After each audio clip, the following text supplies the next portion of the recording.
Wake Up with Patti Katter. I love the show. I never miss an episode. It's the best. I turn it on and turn it up.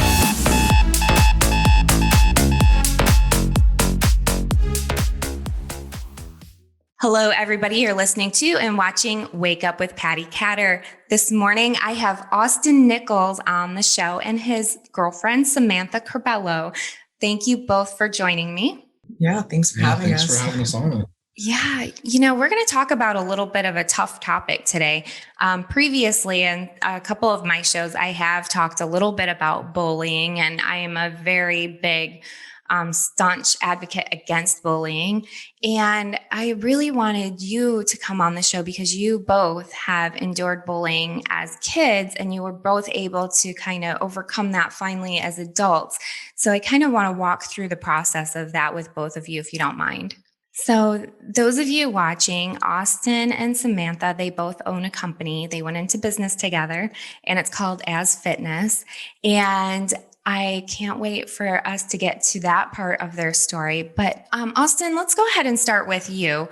I met you a little bit before Samantha, and we just kind of started talking, and I started learning a little bit about your business. So could you tell our listeners a little bit about where you're from and about the age where you started being bullied? So I'm originally from Lakeland, Florida. Grew up with my sister and mom. Mom working full-time job to support me and my sister, so she was never home. So I think around the age of anywhere from fifth grade, I can't remember how old I was, but it was from like fifth grade to I'd say around eighth grade was probably the worst times. Eighth grade it started getting a little bit better. But from fifth to eighth, going into school, I'd be the guy that's always wearing the jacket, even if it's 95 degrees outside, just because I was a heavier set guy. And so I didn't like wearing shirts because it showed how fat I was. So, I would just go to school, get bullied every single day. I'd walk into the school, I'd be in the back of the class. Like, kids would take my pencils or gum, or I used to play with little tech decks, little skateboard things. And I used to steal all of those. And, they would call me fat or, just call me names, hit me in the back of the head, stuff like that. And, it's hard to overcome it when you're that age because you don't know what's going on. And it's not like I could just talk to my mom about it because, she dropped us off at school early in the morning if we rode with her in the morning and then wouldn't be home till like 8, 9 o'clock at night. So it's not like I had anybody to talk to. Like teachers really didn't care at that time. They were just concerned with, the 50 kids that were in their class. So if you came up to a teacher and told someone, they were just like, I'll talk to them. And you'd watch them walk right out of the room and you're just like, okay, I guess it's not going to be solved about that. Mm-hmm. So when you were at home, did you ever feel like your family ever picked on you, or was that your safe place, or how did you feel once you were home from school? Obviously, my sister knew I was chunky or fat, and my mom knew it too. So, you'd get the occasional, like, don't eat everything in the house, or, you should probably lean towards healthier foods, things like that. But like I said, my mom wasn't home much. It was mostly my sister. And it was at the age where my sister she's about a year and a half older than me. So she kind of hit that stage where she wants to do her own thing. We used to be very close. And then we kind of separated to a point where she would make fun of me. If we got in arguments, usually she just left me alone or I left her alone. But whenever we'd argue, it would be the first thing that gets brought up is how fat I was. But I wouldn't say it wasn't a safe place if I kept my mouth shut and didn't argue with my sister. Mm-hmm.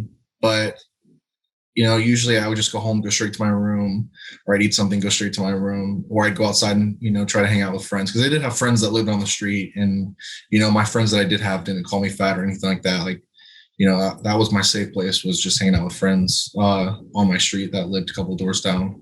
Mm-hmm. And I know for me, I had siblings and my brother and I would poke at each other. And I think siblings have that rivalry anyways, a little bit. I was a stick, like I was a size 0 and super scrawny when I was little. And my brother would say like Buddha butt and I would call him Buddha belly. So we would kind of, get at each other like that. Now, Samantha, what about you? How did you grow up and what type of atmosphere were you in and when did you start facing some bullying? Yeah, so I was always a chunkier kid, never experienced being very small. So it was a problem that I dealt with for most of elementary school, middle school, most of high school as well, even though I wasn't in a lot of sports. So my first, I would say, encounter with bullying was when, I was in the fourth grade. We moved around a lot, whether it be for my parents' jobs or they just wanted a new place to go or whatever it was. So my very first day of a new school in the fourth grade, I walked on the bus and one of the girls looked at her friends and then looked at me and said, "Why are you sitting here? You can't even fit on the bus." And that was really the first time I kind of, realized what bullying was. I didn't really understand it. And my younger sister was sitting next to me. She was only a couple of years younger than me. So we were in elementary school at the same time. And, she looked terrified. I just remember like vividly her face just looking at me like, what does that mean? Like, what does she mean? I just told her it's okay. Like, don't worry about it. But that was really the first time I realized what was like fat was. So I went home, I was talking to my family about it. They all knew I was chunkier, but I was a happy kid. I had a lot of friends at the previous school. But that was really the point where like ever since then, I was severely bullied through middle school. And then after leaving middle school, we actually moved to Florida in the eighth grade from New Jersey. So I was able to kind of start fresh in high school and kind of like, get into gear, join more sports, and, get back on track with my health. But it became an obsessive, disorder from there. And it's been difficult through that time to be able to heal that. I feel like a lot of children don't understand and have to go through that, unfortunately. That's true. Austin, you told me about a story when you were younger with a trash bag. Could you tell our audience about that? Yeah, so it came to a point where I was bullied every single day in every class period by every single person. So I used to wake up in the morning and act like I was sick. So my mom would go to work and not, worry about me going to school, and she would just tell me to stay home. And as soon as she walked out the door, I would wake up, put a trash bag over my head, make a little hole for my head, make a little hole for my arms, and I'd wear like boxers, and I'd go upstairs and just run on the treadmill as fast and as long as I could until I was like dripping sweat. And I'd, there was it was like a little movie room, but it had like an elliptical up there. So I would put on a movie. I would run as fast as I could for as long as I could, just dripping sweat. I'd jump off, watch a movie for like 5 minutes and then do that. And I would do that all day, maybe eat lunch and then go right back to it. I'd, try to make myself throw up. I'd, use the bathroom as much as I could. It got to a point like it was hours throughout the day that I would just sit up there with trash bags. And once I felt like one trash bag wasn't, good enough, I'd start adding another one on. So it was more heat, more layers. And I kept doing that from like, I'd say 8 in the morning to like 4 or 5 in the afternoon. And then when my mom got home, or I knew that she was coming home, or like the time she was coming home, I'd go take a shower, go sit in the living room or something like that, put a blanket over me and just act like I was watching TV all day. So that's what I did, I'd say probably 2 or 3 times out of the week. Like I was missing school a lot, just acting like I was sick all the time doing that. Were you ever able to talk to your mom about that later? No, she actually, I don't even know if she knows I used to do that. So I kind of kept that one to myself to do that. I know my sister saw me struggle a little bit whenever we got a little older. And I got into like skateboarding and like, MMA, things like that to try to lose weight. So she kind of helped me through that at that stage once we were older, to where she knew like, I was trying. And then my mom also, whenever I told my mom I'm starting to try to eat healthier and stuff like that, she would be supportive and help, and she would give me like ideas of what to eat and things like that. But the whole trash bag thing, like I kept that to myself for months. And I'd say I probably did it for about a full year, just doing that probably 2-3 times a week.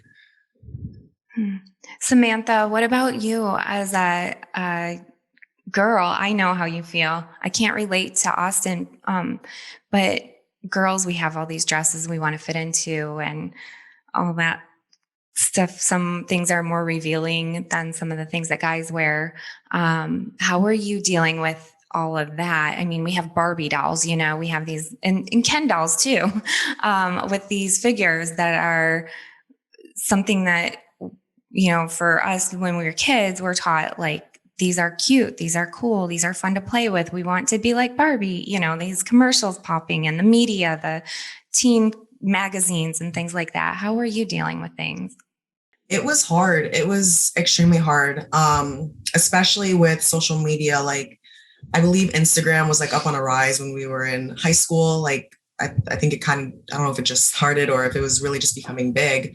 But social media really influences younger girls.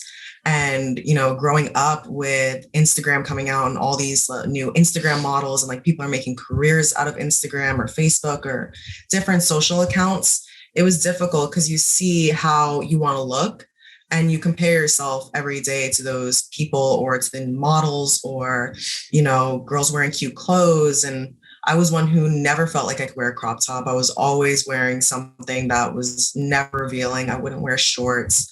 You know, I didn't want to show any cellulite. I didn't want to show any fat on my body. Like I was appalled by it. Like I just didn't want to go out in public. I never wore a bikini at the beach. I would either tell people that I forgot my bathing suit, which sounds ridiculous now thinking back on it, or I just wouldn't go, right? So I would never, ever walk out with a bathing suit.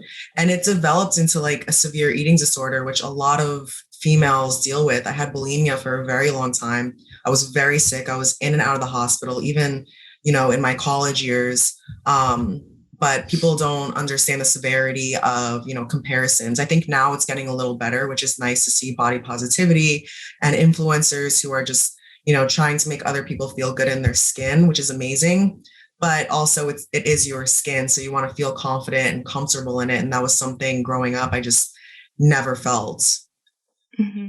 Now, Austin, how did you deal with, I know the answer to this, but how did you deal with learning to deal with the bullying, I guess, ultimately? I mean, you never really get used to the bullying. You know, as time went on and I got a little older and, you know, I started going into, I'd say probably about the end of 8th grade or like that summer going into 9th grade is when I actually lost a lot of weight. Realized, you know, like that I enjoy like doing outdoor activities, things like that. And I got into weightlifting, did weightlifting, MMA, football, and things like that throughout my high school. And then I sat there and thought about because, you know, growing up with no respect and getting bullied all the time, you're like, you know, what is the one thing that you could do that everyone's going to look up to you? Everyone's going to remember you. Everybody's going to sit there and look towards you and be like, you know, like I want to be like that person instead of, you know, he's the fat kid. No one look at him or talk to him. And so the only thing I thought of was the military. So I decided to enlist into the Marine Corps and took that route. So how was boot camp for you? Boot camp, I wasn't overweight in boot camp, thank God, because they give you like half portions and make you do a lot of crazy extra things if you're overweight going into boot camp. But I luckily made it. I was at my my prime, I would say, because I worked out, you know, 1 to 2 times a day, like just consistently. So I was in really good shape going into it. You never get used to the running, no matter who tells you what, you'll never get used to running. But boot camp was very tough. I think I went in at 205 or 207 and I came out of boot camp at like 155. Wow. Just lost a ton of weight, just like ribs. I looked like, you know, just someone that hasn't eaten in years. It was terrible because you're just running and you're barely eating and it's bad. Mm-hmm. Samantha, what about you? What was the point where you started to change? I think it was more so when I like discovered what fat was when I was going through that bullying.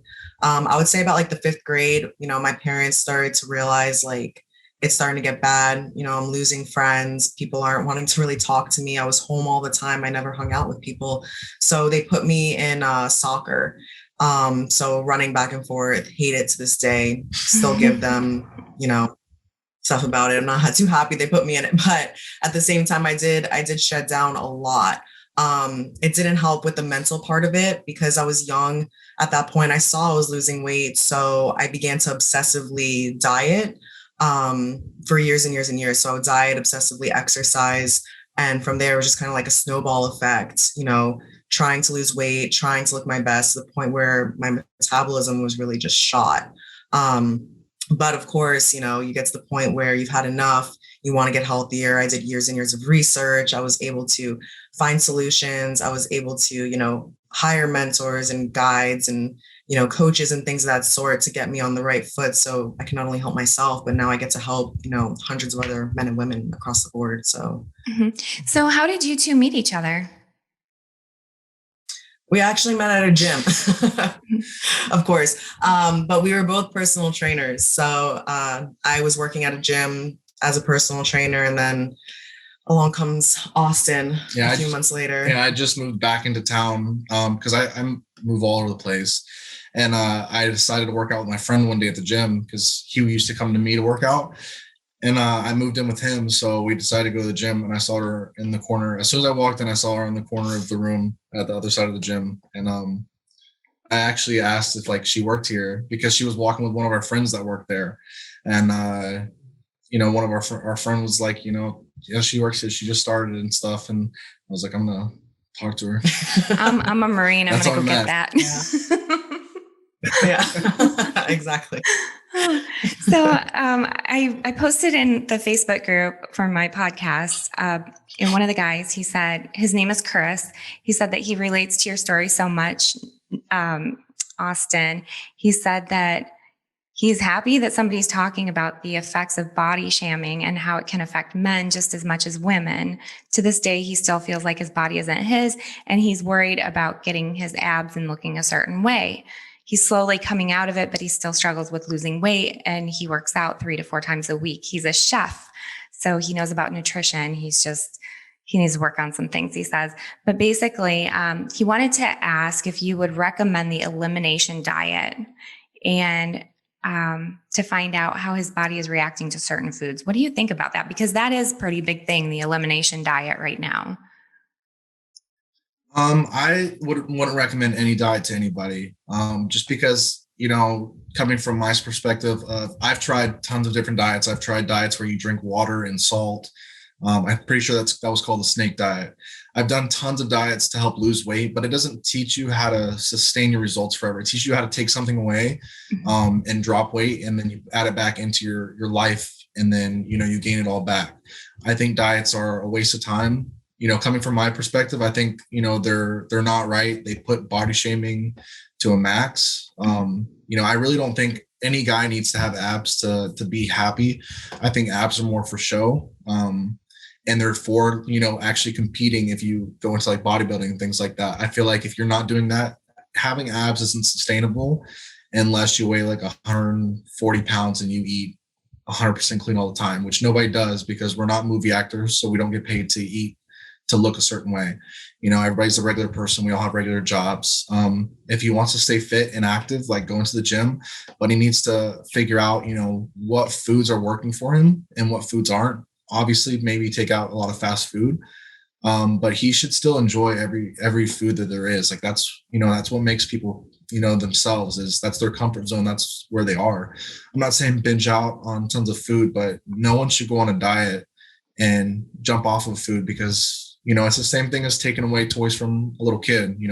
They're fine with it at first, but they will rebel against you, and they'll end up, playing with it later on in life. Mm-hmm. So it's the same thing with us. If you take food away, we're going to want to eat that food, and we're going to binge out on it because we haven't had it in so long. So I don't recommend any diet. I recommend on having a healthy relationship with food and sustaining your results and figuring out, portion sizes and, when to eat certain foods and things of that sort. Mm-hmm. So I was looking at your Instagram account, Austin and Samantha. Samantha, yours really is touching because it's very raw.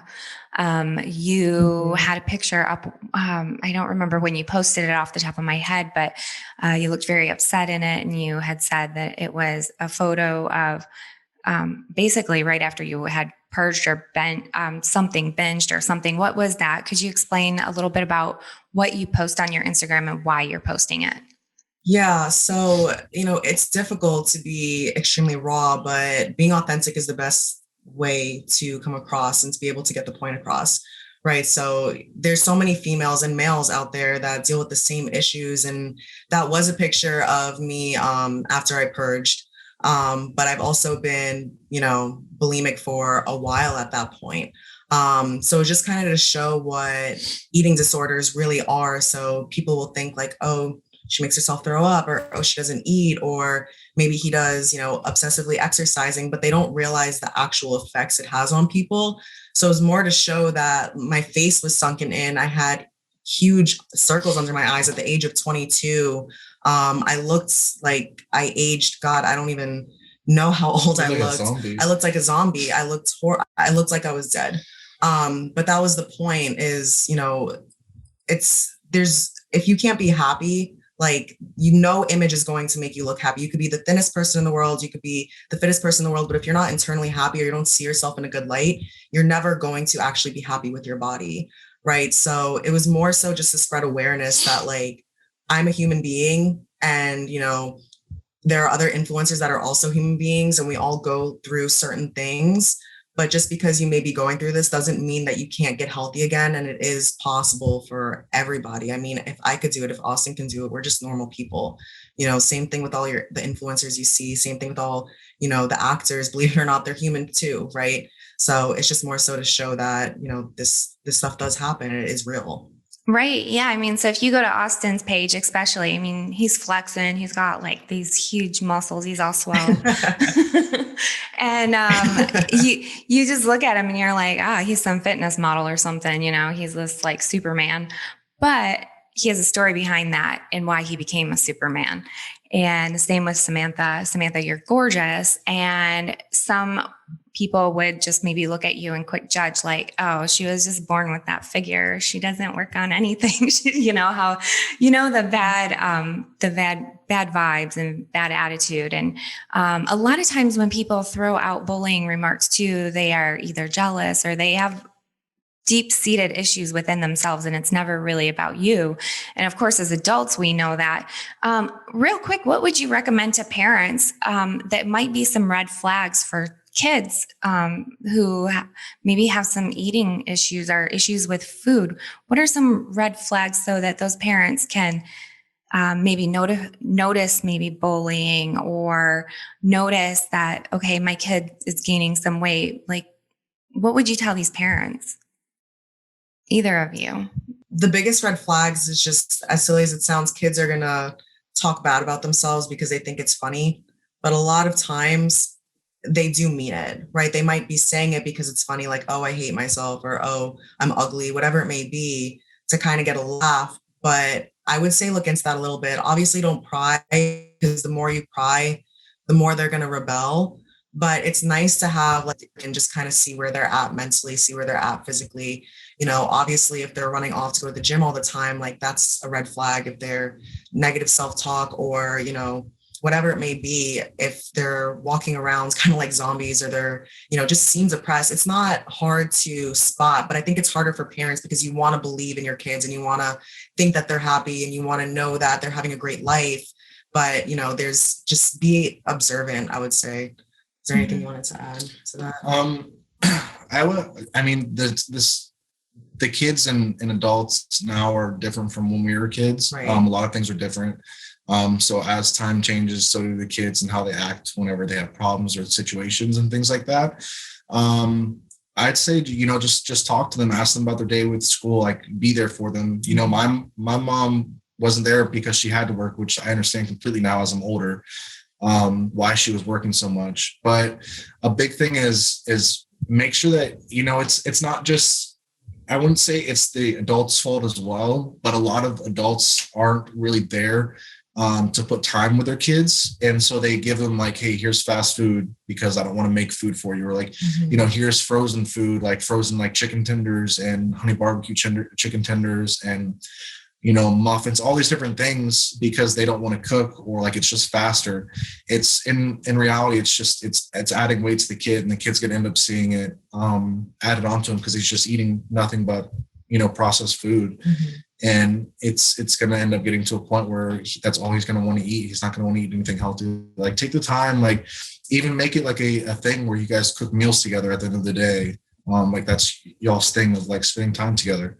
Is like just cook together. Like it doesn't have to be, Chef Ramsay food. But just, as long as it's not just coming from a bag, I'd say is probably the biggest one. I know that's what added a lot of weight to mine was fast food and like Chinese, just easy, simple, like here, order some food. I'm not gonna be home for, 3 more hours. So that was a big one of how I got started. Yeah, that is so true. I even remember when I was a kid, my grandma, she used to bake and cook all the time. Like every time someone came over, that was like, oh, yay, we get grandma's cookies. Yay, we get her zucchini bread or whatever it is.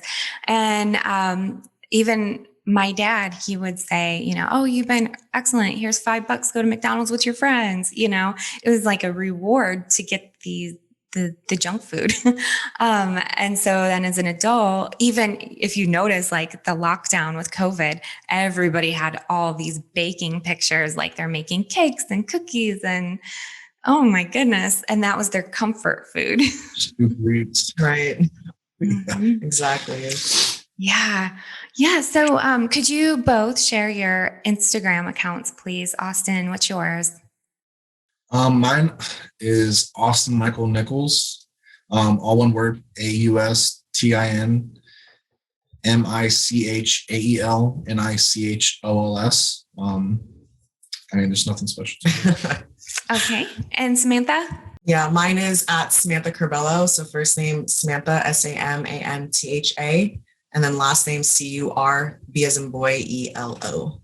Excellent. And your website for your business? Yeah, it's asfitnesscoaching.com. Or of course, you can reach out to us on Instagram. We're extremely responsive on our social accounts as well. Yeah, reaching out to us on Facebook or Instagram is the best way to go. We're on that all the time, talking with people and potential clients and things like that. So if you reach out to us there, we have a very good chance, more likely that we're going to answer back within like 5 minutes. Yeah. All right. And Samantha, could you tell our listeners a little bit about what if they go to your website? What do they expect? Or if somebody wanted to contact you for services, what services do you offer? So we do virtual online coaching, right? So that pretty much includes like everything, your nutrition planning, your training splits. We get a deep dive into basically who you are, what your dieting history is. Everything's extremely customizable. So the plan is to make this sustainable, to make sure that you are losing weight for life. And not only that, but we teach you everything. So our first program is basically called our Acceleration Academy, in which we teach you how to accelerate fat loss or accelerate muscle growth, whatever that is. But we're teaching weekly modules, and we also have group coaching. So you have a community and you're learning how to do this for the rest of your life, because we don't want to be another quick fix, program where you get no support, you don't get the results you want because nothing's customizable. It's just a generic plan that you pay for. But yeah, everything is 100% customizable to you and your goals. The way I explain it is not every car is the same. So why would every, body work the same? So everything's extremely customizable and tailored to you and your specific goals. Mm-hmm. You guys, thank you so much for coming on the show. And Austin, I know that when you told me your story about the trash bag, that really just was like, wow. It's something that you don't really think about into detail. Like, you were so young, having to feel like you did, and then being able to talk about it now is very commendable. It's important. There's still a lot of kids out there being bullied. There's a lot of adults out there being bullied. I see pictures, I've seen memes all the time on like Facebook, like, did you see this person in Walmart? And they're making fun of somebody's weight. It's not even a funny meme, it's just mean. So I think that it's great that you're both addressing these issues and that you're so raw and real and open. And I wish you both the best of luck. And everybody who's listening, go check out asfitnesscoaching.com. Check out their social media. You'll find their links on my social media. And do either of you have anything else to say before we end the show? I would just say, because we've ran to this a lot, is like, if you're, when we talk to people, like, it's, we don't charge anything for it. We don't charge anything unless you decide to actually come with us and move aboard and move forward with it. Just talk with someone, even if it's not us. Like, if you're on the fence of doing something about it, like, talk to someone about it, because 9 out of 10 times you're going to end up, being exactly where you are, 2 years, 3 years down the road. If you're thinking about it, talk about it, and see where you're going. Another thing is if there's a lot of trash bags missing in the kitchen, you know why. And then I think that's it. Thank you. And everybody, thank you so much for tuning in. Like I said, definitely get a hold of Austin, Samantha. They'd be happy to talk about you. He just said it doesn't cost anything just to talk to them. So talk to them, see, what might work for you, and then go from there with them. But also, anybody who's listening, who you're out there struggling, just remember that you're not alone, that everybody has these challenges, different lives, but all can kind of relate to different, the stories that my listeners or my guests have. I'm sorry. But everybody just have a really great weekend. Reach out to Austin and Samantha. Their story really has touched me. It's made me think about how we talk to people too. Think about that as you take on the new week. Everybody, thank you for listening, and be sure to tune into my show on AM/FM radio stations across the United States, Amazon TV, Roku, and on every podcast platform. Until next time, take care and treat people nice.